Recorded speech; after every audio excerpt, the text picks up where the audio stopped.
안녕하세요. 베리타스에서 자료해석을 강의하는 임진원입니다. 오늘 기본 강의 첫날 개강일이고요. 이제 여러분들이 본격적으로 피셋을 공부하시기 위해서 실강에도 많이 참여를 해주시고, 그리고 실제로도 여러분들이 슬슬 이쯤 되면 피셋을 시작해야 되겠다라는 생각들을 많이 하실 것 같아요. 제가 이제 그동안에 기초이론 강의 진행하고, 그리고 이제 기초이론 강의를 들었던 학생들은 뭐 내용에 대한 질문이나 뭐 여러 가지 수업적인 질문들을 많이 하는데, 그 외에도 이제 질문을 하는 또 다른 군이 있어요. 무슨 군이냐면, 지금까지 이제 피셋을 3월 달에 보고 어느 정도 이제 저 뒤편으로 좀 미뤄뒀다가 이제 좀 피셋을 시작해야 하지 않을까라고 생각하는 분들이 저한테 이런 질문을 많이 하거든요. 자,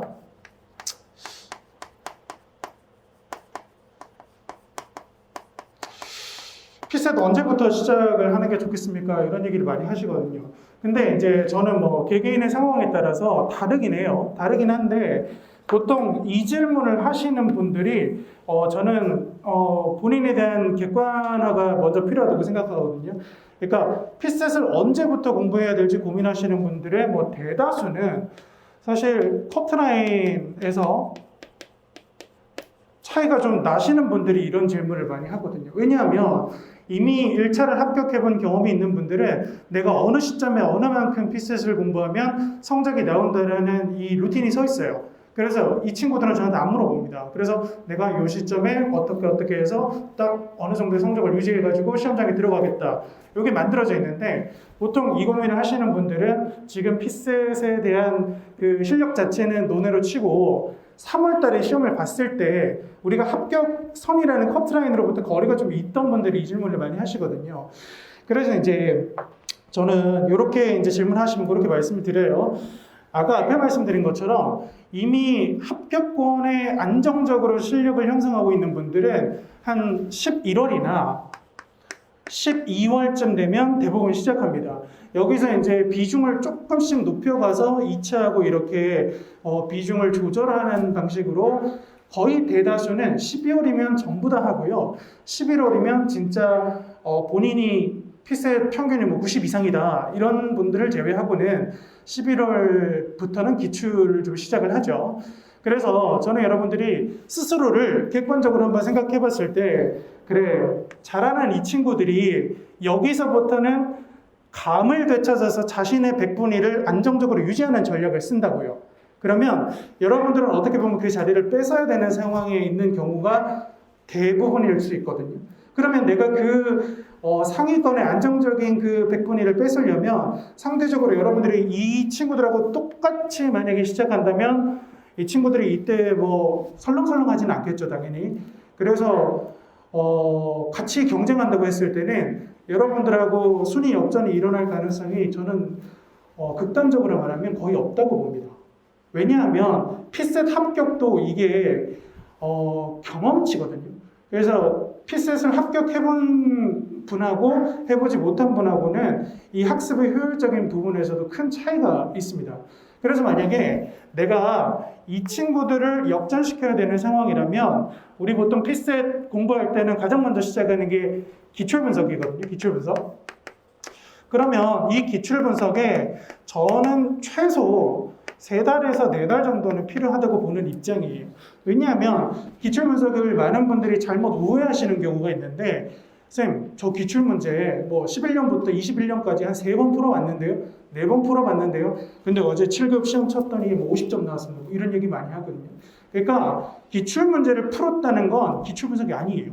그래서 여러분들이 기출분석을 한다는 얘기는 그 기출문제의 출제 원리나 그리고 문제의 선택지의 효율적인 접근 방법을 정확하게 수립해서 그거를 복습해가지고 내가 기계적으로 풀 수 있을 때까지 체화하는 것까지 포함이에요. 그래서 단순히 문제를 푼다? 한 달이면 충분하죠. 한 달이면 뭐예요? 한 3주만 해도 다 할 수 있어요. 근데 그렇게 해서는 실력에 근본적인 변화가 저는 일어나지 않는다고 보는 사람이거든요. 그래서 여러분들이 적어도 안정적으로 이렇게 했는데도 왜 성적 안 나오냐, 윤지는 별로다, 이런 얘기를 할 수 있으려면 적어도 기출 분석을 제가 말씀드린 거 정확하게 수행하시고, 그래도 내가 성적이 시작할 때나 끝날 때나 완전 똑같다 이러면 저를 찾아오셔도 됩니다.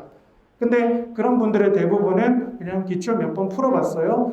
그리고 제가 해야 되는 건 알지만 뭐 경제학이 급해서 뭐 때로는 국제법이 급해서 뭐 여러 가지 이유가 있습니다. 그래서 못했지만 11월부터 열심히 하면 되지 않을까요? 될까요? 아니, 저는 조금 이제 가면 갈수록 강사 생활을 하면 할수록 좀 냉정해지는 것 같아요. 왜냐하면 여러분들한테 희망찬 얘기를 할 수 있습니다. 그죠? 희망찬 얘기하면 여러분도 기분 좋고 저도 기분 좋거든요.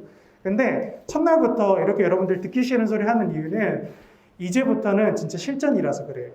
그래서 여러분들이 잘 될 수 있어요. 열심히만 하면 합격할 수 있죠. 그래서 뭐 내년에는 세종시에서 봅시다. 뭐 이런 얘기 할 수 있지만 근데 대부분은 못 간다고요. 어디에? 2차 시험장 못 가요. 자, 그래서 진짜 여러분들의 목숨 걸고 하는 분이라면 적어도 내가 내년에는 반드시 2차 시험장에 들어가야겠다는 목표가 서 있는 사람이라면 지금부터 기출 분석을 바로 시작하셔야 돼요. 이거는 자료뿐만 아니라 언어 상황 다 마찬가지예요. 요새 여러분들 제일 큰 고민이 언어죠, 아마. 언어 굉장히 어렵게 나온 거 있잖아요. 어제 7급 피스에 제가 시험 저도 언어를 풀어봤는데 쉽지 않습니다. 결국에는 7급 피스에 또 언어가 어렵게 나온다는 얘기는 여러분들은 뭐 얄짤없다는 얘기죠. 여러분들 시험은 계속 어렵게 나올 거예요. 뿐만 아니라 자료 해석이나 상황 판단이 뭐 올해처럼 이 정도 수준으로 나오면 여러분들이 실수 하나가 굉장히 크리티컬해질 겁니다. 그래서 특히 상황 판단 같은 경우에는 평균이 굉장히 많이 올랐죠. 수험생 평균이. 그래서 이제 어느 하나 내가 방어 과목으로 삼겠다라는 과목을 만들기 시작하면 시험장에서 불확실성이 매우 커집니다. 그래서 저는 적어도 보통 사람들이 이런 얘기 하죠. 하면 그래도 오르는 과목이 뭐야? 라고 하면 제가 이 강의를 이 과목을 강의해서가 아니라 합격자들이 대부분 자료 해석이라고 얘기해요. 그래서 자료 해석은 정말 기계적인 풀이 방법이 채워되면 무조건 안정적인 정답을 가져갈 수 있기 때문에 저는 기출 분석을 만약에 여러분들이 저한테 이런 질문을 하고 싶다. 그러면 내가 이런 사람인가? 한번 생각해보고 만약에 커트라인과 차이가 난다면 얘들이랑 경쟁해야 되는데 그럼 내가 언제부터 해야 되지? 지금부터요. 그죠? 그래서 최대한 합리적으로 생각하시고 여러분들이 지금 가장 많이 고민하는 게 제가 상담하면 제일 많이 하는 소리가 있어요. 하고 싶은 공부하고 해야 하는 공부를 구분하시라고. 그래서 여러분들이 피셋 실력이 당장 굉장히 부족한데 하고 싶은 공부는 대부분 2차예요. 그죠? 그래서 2차 욕심을 버리지 못합니다. 2차를 공부하지 말라는 소리가 아니에요. 1차 실력이 부족하면 여러분들한테 2차를 볼 수 있는 기회는 절대 주어지지 않아요. 그래서 냉철하게 생각해보고 내가 1차도 그 정도 실력을 만들어놓고 2차를 공부하는 게 의미가 있지 여러분들이 2차를 공부하는 게 재밌다거나 혹은 옆에서 내가 모의고사 답안 쓰는데 나보다 훨씬 잘 쓰는 사람이 많다고 해서 내가 2차를 이딴 식으로 하면 안 되겠다라는 위기감이 들어서 나거나 어떤 이유든 상관없어요. 여러분들이 1차가 불합격이면 그 고민은 아무 쓸모가 없습니다. 그래서 제가 이제 첫날부터 이렇게 말씀드리는 거는 시기, 비중 고민하지 마세요. 내가 지금 당장 부족하면 지금부터 해야 돼요. 여러분들의 실 경쟁 상대는 요 안에 있는 사람들이 아니라 당장 합격했던 사람들, 상위 23% 안에 드는 사람들이에요. 그 사람들이랑 경쟁해야 되는 거지 이 안에서 옆에 쳐다보고 내가 이 정도면 되겠지라고 하면 큰 코 다칩니다. 자, 그래서 기초이론 강의 때도 똑같은 얘기 했는데 합격할 정도의 실력을 갖고 있는 사람은 지금 여기 없어요. 없어요. 제가 단연코 말할 수 있습니다. 그 사람들 지금 2차 하고 있어요. 혹은 2차 시험장 가기 위해서 며칠 안 남았잖아요. 그죠? 그거 준비하고 있을 거예요. 그래서 현실 인식을 우리가 정확하게 하고 기출 분석을 저는 지금부터 반드시 명확하게 시작을 해주셔야 됩니다. 제가 이런 말씀을 드리는 이유는 아마 좀 이번 기본 강의가 빡셀 거예요. 그러니까 나가는 문제 수도 많고 여러분들한테 과제로 드리는 문제 수도 기초 이론 강의보다 훨씬 많이 늘어납니다. 근데 나중에 해야지. 일단은 뭐 하고 나중에 복습할 때 해야지. 그러면 못합니다. 지금 할 수 없는 일을 나중에 할 수 있다고 생각하면 고시를 할 때는 굉장히 여러분들이 굉장히 큰 손해를 볼 수 있습니다. 지금 할 수 있으면 나중에도 할 수 있고 지금 할 수 없으면 나중에도 할 수 없어요. 왜냐하면 나중에도 중요한 건 반드시 생기거든요. 그래서 여러분들이 기출 분석의 중요성을 저는 확실히 좀 인식하셨으면 좋겠고 그리고 어차피 기본 강의 실강 들어온 김에 12회차밖에 안 되잖아요. 12회차 뭐 많을 수도 있지만 12번만 집중하면 적어도 12일만 집중하면 제가 원하는 기출 분석의 그 체계는 여러분들이 확실히 잡을 수 있어요. 그렇기 때문에 여러분들이 기출 분석을 하는 기본 강의 동안은 자료 해석에 좀 매진을 해주셨으면 좋겠어요. 그 이후에는 상담을 통해서 비중을 좀 조절을 한다든가 1, 2차를 여러분들이 좀 밸런스 있게 가져가는 그건 괜찮아요. 근데 기본 강의 대충 하고 나중에 복습해야지 그런 생각하는 분 치고 저 합격하는 분 거의 못 봤거든요. 자, 그래서 여러분들이 적어도 이 기본 강의 시즌만큼은 진짜 내가 피셋이 메인이라고 할 수 있을 만큼의 시간을 좀 보내셨으면 좋겠습니다. 자, 그래서 이번 강의의 목표는 여러분들 그 강의 계획서 혹시 받으셨나요? 자, 강의 계획서를 보시면 강의 목표가 있습니다. 강의 목표는 기출 분석입니다. 기출 분석. 자, 같이 한번 읽어볼게요. 자료 해석은 기출 분석이 가장 중요합니다. 자료에서 기본 강의 목표는 5급 공채 외교원 기출 문제를 완벽하게 분석하는 것입니다. 2012년부터 2021년까지 13년 외교원 제외예요. 총 10개년 문제를 모두 다 다룰 겁니다. 제가 수업에서 다루는 문제 플러스 여러분들한테 과제로 내드리는 문제하면 정확하게 10개년 400문제를 거의 다 다루게 될 거예요. 자, 그래서 기출문제는 인사혁신처의 자료해석 출제 원리를 그대로 담고 있기 때문에 정확한 분석이 필수적입니다. 단순히 문제 풀어보고 틀린 문제만 체크하는 거는 기출풀이에요. 기출 분석이 아니고.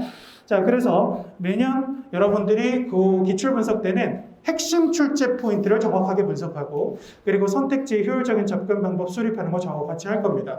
그래서 어떻게 하면 돼요? 라는 생각하지 마시고 수업 따라오시면 확실하게 출제 포인트하고 접근 방법 익히실 수 있습니다. 자, 진행 방식이요. 진행 방식은 기출문제를 유형별로 분석합니다. 여러분들이 기출책 보시면 제가 크게 3가지 유형으로 나눠놨을 거예요. 그래서 기초연산, 심화연산, 그리고 문제 해결 파트 크게 3가지 파트로 나누고 세부 카테고리가 있습니다. 자, 거기서 벗어나는 문제는 없다고 보시면 됩니다. 여러분들이 그 안에 있는 유형별로는 모든 문제를 다 확인하실 수 있을 거고요. 자, 그리고 여러분들이 강의 교재가 지금 2권일 거예요. 하나는 기출책, 이게 주교재입니다. 저 기출책 분홍색 있죠? 이걸로 수업을 주로 나갈 거예요. 여기 있는 문제는 하나도 빠짐없이 모두 다 풀 겁니다. 수업 시간에. 자, 그리고 예습할 필요 없어요. 예습할 필요 없고 무조건 복습입니다. 제 수업은 무조건 복습이에요. 왜냐하면 여러분들이 예습해와도 만약에 여러분들의 방법이 저하고 다르다거나 다르다고 해서 나쁜 건 아닌데 비효율적인 방법으로 풀어와봤자 그거 의미가 없어요. 그래서 효율적인 방법으로 바꿀 거면 그 방법을 먼저 캐치하고 그걸 오히려 체화시키는 게 훨씬 시행착오가 적습니다. 자, 그래서 그렇게 할 거고요. 그리고 이제 기출문제집 요거 있어요. 요거는 아마 제가 수업 시간에 추가적으로 필요한 문제를 본다거나 아니면 여러분들한테 오늘 했던 유형의 기출문제 어떤 것들이 있는가 불러드릴 거예요. 그러면 여러분들이 오늘 돌아가서 오늘 한 유형의 기출문제를 싹 다 풀어보면 내가 이게 안 되는구나 혹은 이런 식으로 계속 반복해서 나오는구나 그래서 어떻게 풀면 되겠다라는 유형별 접근 방법을 잡는데 이 교재를 쓰게 될 겁니다. 자, 그렇게 교재는 있고요. 질문 및 상담 안내 보겠습니다. 자, 질문. 저는 열심히 하는 학생도 좋아하지만 질문 많이 하는 학생을 가장 좋아합니다. 왜냐하면 질문을 한다는 건 능동적으로 수업을 들으신다는 얘기거든요. 그래서 여러분들이 애매하게 뭔가를 알고 지나가면 반드시 시험장에서 발목을 잡힙니다. 자, 그래서 내가 모르는 거에 대한 질문 당연하고요. 그리고 가끔씩 여러분들이 이렇게 생각하면 안 되나? 왜 그렇게 생각해야 되지? 선생님, 이 방식은 어떤가요? 이런 질문도 좋아요. 그래서 몰라서 질문하는 게 아니라 내 방법을 실전해서 계속 써도 괜찮은 거에 대한 질문도 얼마든지 환영이니까 질문을 많이 하셔야 되고요. 자, 질문은 온라인, 오프라인 가능한데 오프라인은 그냥 제가 쉬는 시간에 어디 안 가요. 쉬는 시간에 어디 안 가기 때문에 쉬는 시간 활용해서 질문하시고 끝나고도 질문하셔도 됩니다. 그리고 제가 보통 조금 일찍 올라와요. 수업 시간이 우리 9시 반이잖아요. 그럼 제가 한 15분 정도 일찍 올라올 거거든요. 그러면은 여러분들이 내가 줄 서가지고 질문하는 게 좀 많이 기다려야 되니까 힘들다. 그러면 그때 일찍 오셔가지고 저한테 먼저 질문하시고 수업을 수강하시면 되겠습니다. 그래서 질문을 많이 하셔야 되겠고 오프라인으로 하실 수도 있죠. 다음 카페에 가입하시면 오프라인으로 언제든지 질문하실 수 있고 자, 그 질문에 대해서는 제가 오프라인 질문은 어떻게 해도 상관없지만 온라인 질문을 어떻게 해야 되는 거는 2교시 때 잠깐 설명을 해드리도록 하겠습니다. 자, 그리고 상담이요. 상담은 저는 굉장히 중요하다고 생각하는데 여러분들이 많잖아요. 그죠? 되게 많잖아요. 그러면 제가 여러분들한테 설명하잖아요. 그럼 이거는 일방적인 의사소통이에요. 그러면 제가 A라고 얘기하면 A라고 듣는 사람이 한 60% 되고 B나 C라고 듣는 사람도 굉장히 많아요. 근데 이분들이 그냥 흘러가면 제가 그분이 뭐라고 생각하는지 확인할 길이 없거든요. 그래서 저하고 강의 쭉 듣다가 갑자기 2월 달에 저한테 오프라인 상담 신청하셔가지고는 지금 왜 안 되죠? 그러니까 확인해보니까 완전히 엉뚱한 방법으로 공부를 하고 있던 분이 정말 많아요. 그래서 여러분들의 공부 방향이 잘 흘러가고 있는지 확인하실 필요도 분명히 있습니다. 자, 그래서 오프라인 상담, 온라인 상담 둘 다 가능합니다. 온라인 상담은 카페에다가 여러분들이 비밀 댓글로 쓰시면 저밖에 못 봅니다.